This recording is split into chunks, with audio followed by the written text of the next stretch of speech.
Ser bênção ou ter bênçãos? O evangelho atual criou uma separação entre ser bênção e ter bênção.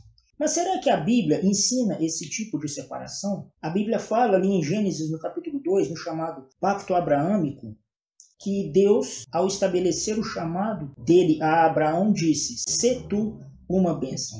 Em Efésios, no capítulo 1, o apóstolo Paulo diz que em Cristo nós temos disponível todas as bênçãos celestiais. Infelizmente, uma interpretação falha desse texto de Efésios criou a tese de que em Cristo nós temos direitos a todas as bênçãos celestiais. Ou seja, toda sorte de bênção está disponível para a gente, o que torna o evangelho uma espécie de autoajuda. Mas como eu disse, nós precisamos questionar: será que a Bíblia faz uma separação entre ser bênção e ter bênção? No que consistem essas bênçãos celestiais que o apóstolo Paulo preconiza ali na sua carta aos Efésios? Tudo isso nós veremos nesse vídeo depois da vinheta.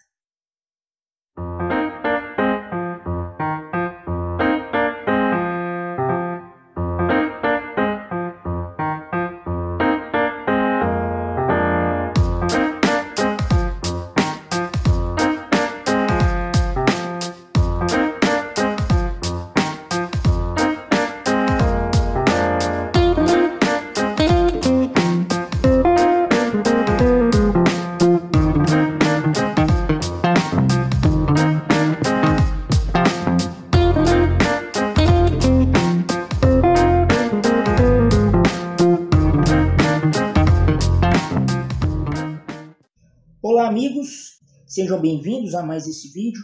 Hoje nós falaremos das bênçãos de Deus. Ou seja, hoje nós falaremos do papel das bênçãos de Deus em relação à nossa caminhada, à nossa vida com Deus. É interessante que nós somos chamados a refletirmos a imagem de Jesus. O apóstolo Paulo, em Romanos 8:29, vai dizer que todos os quais os de antemão o escolheu, também os predestinou para serem conformes à imagem de seu Filho, a fim de que ele seja o primogênito entre muitos irmãos. Então, como nós já temos visto, Jesus ele é 100% Deus e 100% homem. O fato da encarnação de Jesus consiste em, no mínimo, duas questões. A primeira, revelar quem Deus é, e ele fez isso em João 14:9, por exemplo, ele vai dizer: "Aquele que me vê o Pai". O apóstolo Paulo, em Colossenses 2:9, vai dizer que habitou corporalmente em Jesus toda a plenitude da divindade. E antes, em Colossenses 1:16, ele vai falar que Jesus é a imagem do Deus invisível. Então Jesus ele veio mostrar quem Deus é. Mas ao mesmo tempo ele também veio mostrar quem o ser humano deve ser.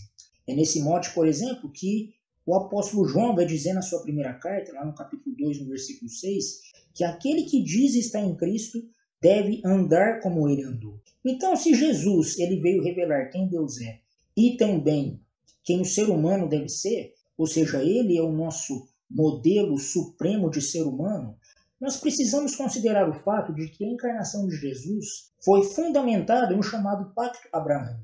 Na genealogia de Jesus descrita por Mateus, lá no capítulo 1, ele considera alguns pontos extremamente importantes para que a gente possa entender esse conceito, ou seja, o papel da bênção de Deus nas nossas vidas por intermédio de Jesus Cristo.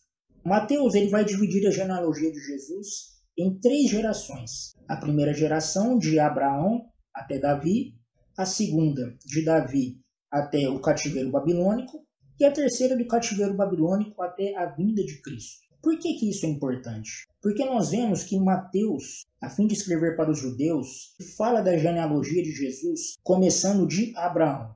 O que isso significa? Que Jesus ele é pertencente ao pacto abraâmico. Mas no que consiste o pacto abraâmico? O pacto abraâmico, de maneira geral, foi descrito por Moisés ali em Gênesis 17, quando Deus propõe a Abraão: anda na minha presença e seja perfeito. E ali ele estabelece a circuncisão, que era o sinal físico da aliança de Deus com Abraão e aos seus descendentes. Mas antes do estabelecimento do pacto abraâmico, nós temos o chamado de Deus a Abraão, que se encontra ali em Gênesis no capítulo 12. Então nós vemos que um dos fundamentos do chamado de Deus a Abraão consiste na afirmação: "Sê tu uma bênção". Mas antes desse mandato de Deus para Abraão de que ele seja uma bênção, existem outros princípios. Nós temos que considerar o fato de que, antes do chamado de Deus a Abraão, o próprio Deus, no ato da criação, já estabeleceu a bênção de Deus como um dos princípios fundamentais do ser do homem. A Bíblia diz em Gênesis 28, Deus os abençoou. Abençoou quem? Abençoou o homem. Em Gênesis 27, a Bíblia diz que Deus criou o homem e a mulher, à sua imagem. E Deus, após criá-los, estabeleceu sobre ele a sua bênção. Então, lá em Gênesis 28, no versículo seguinte, a Bíblia vai dizer: Deus os abençoou e lhes disse. Vamos nos atentar a esse termo abençoou, que é o termo vayavara, que na verdade vem da raiz baruch, que significa bendito. Mas nos lembrarmos da declaração que foi dirigida a Jesus ali na sua entrada triunfal em Jerusalém: Baruch haba Mishem Adonai. Bendito o que vem em nome do Senhor. Então a gente vê que o que de fato estabeleceu o homem como ser vivente foi a bênção de Deus. Porque em Gênesis 1:28, quando fala que Deus os abençoou, ali ele está falando do fôlego de vida descrito ali em Gênesis 2:7. A Bíblia diz em Gênesis 2:7 que Deus formou o homem do pó da terra, soprou nas suas narinas o fôlego de vida e o homem se tornou o ser vivente. É interessante esse termo fôlego de vida, que é o termo Nishmat Haim. É interessante esse termo Nishmat, que vem do termo Nishma, que significa sopro.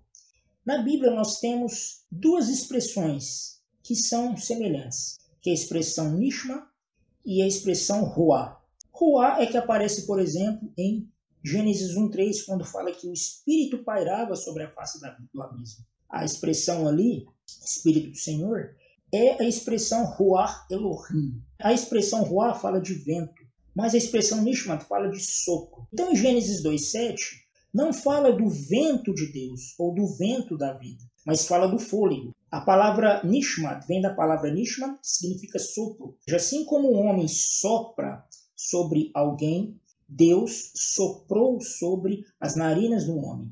E essa foi a bênção de Deus. E a partir do momento que Deus deposita sobre o homem a sua bênção, o seu fôlego de vida, o homem se torna um ser vivente. Então nós podemos ver que a bênção de Deus, ela é um dos elementos que constituem a existência humana. O homem, ele é abençoado por Deus. Por isso que em Salmo 1, por exemplo, a Bíblia vai dizer: bem-aventurado, que como eu já disse é o termo Asher. Bem-aventurado é aquele que recebe a bênção de Deus. Antes de Deus chamar o homem para ser uma bênção, ele recebeu a bênção de Deus. Voltando para Gênesis 28, nós vemos que Deus abençoou o homem e a mulher, ou seja, soprou sobre eles do fôlego de vida que os tornou seres viventes, mas depois veio o chamado mandato cultural, porque a Bíblia diz que Deus os abençoou e lhes disse, ou seja, estabeleceu sobre eles o mandato cultural. E o mandato cultural consiste em ser bênção. Com Abraão não foi diferente. Ou seja, nós vemos na vida de Adão e Eva, nós vemos no chamado de Deus a Noé, nós vemos no chamado de Deus a Abraão, de que o chamado consiste em ser bênção.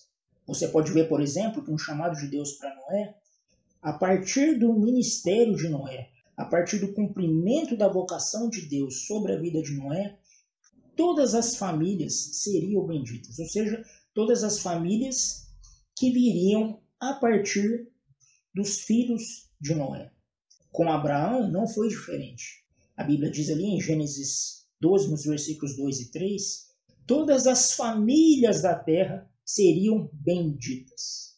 Ou seja, a bênção de Deus sobre todos viria através do fato de Abraão ser uma bênção. Na Bíblia não existe essa dicotomia entre ser bênção e ter bênção. Na verdade, nós já recebemos a bênção de Deus. O fato de você acordar vivo todos os dias, isso é uma bênção de Deus. O fato de você ter saúde, ou seja, tudo que você tem na sua vida, tudo é dádiva de Deus, ou seja, é a bênção de Deus sobre a sua vida. Mas essa bênção tem um propósito. Então a bênção de Deus é derramada sobre nós a fim de que nós sejamos uma bênção. Então nós precisamos entender o seguinte: o nosso foco no nosso relacionamento com Deus não deve ser em buscar as bênçãos, porque a bênção de Deus já está dada, não precisamos nós pedirmos. A maior bênção que nós recebemos foi o fôlego de vida de Deus sobre as nossas vidas. E esse fôlego também está presente no ato da regeneração, é quando o Espírito Santo vem habitar sobre nós. Não há bênção maior do que a obra de Jesus na cruz. Jesus morreu para nos resgatar de toda a maldição do pecado. E esse é um ato, ou seja, essa é a personificação da graça de Deus ao homem. A questão é que toda a bênção que Deus tem derramado sobre nós possui um propósito. E qual é esse propósito? De que sejamos uma bênção. Assim como Jesus ele veio como cumprimento do pacto abraâmico, nós que estamos em Cristo precisamos cumprir o pacto abraâmico, ou seja, sermos uma bênção, a fim de que através de nós todas as famílias da terra sejam benditas. Baseado em tudo isso, que nós possamos ser bênção, porque na verdade nós já temos recebido as bênçãos de Deus. Mas o que temos feito com ela? Lembre-se, nós recebemos as bênçãos de Deus para que sejamos uma bênção nas mãos de Deus, para que outras pessoas sejam abençoadas. Então até o próximo vídeo e seja uma bênção.